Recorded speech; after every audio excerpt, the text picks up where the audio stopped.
Hi, so as you can see on the screen, one of my viewer asked me a question how you can disable the device in case we get the multiple alarms or sometimes clicking the false alarm if the device is not working or any kind of troubles in the loop. So how you can isolate the device, right? You need to isolate for a while. It's not a long-term solution. You can isolate the device and then you can troubleshoot, right? What's the problem? You can go and check, right?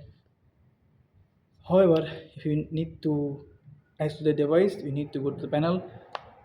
So stay with me, you will see how you can do it. You'll go to the panel, how you'll do it, right? Let's go to the panel. As you can see, I have one alarm in my panel, right? So first thing first, we need to log in the panel, okay? For login, press menu button first. Menu, after that, change access level, okay?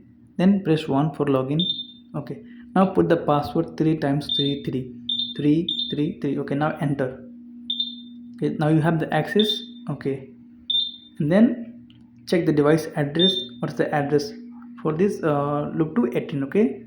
So press 6 button for ordinate, okay? Now press loop 2 and then dash device address 18, okay? Now enter. So you see the device, okay? Now you see the drop down, there is a button for disable and enable. Now press disable, enter.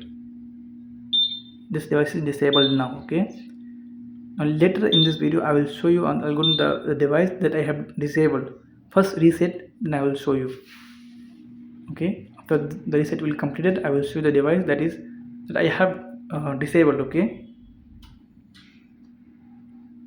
so now this is okay, we'll go to the device. Okay, see, this is the device I have disabled. I will try to turn on. See, no alarm, right?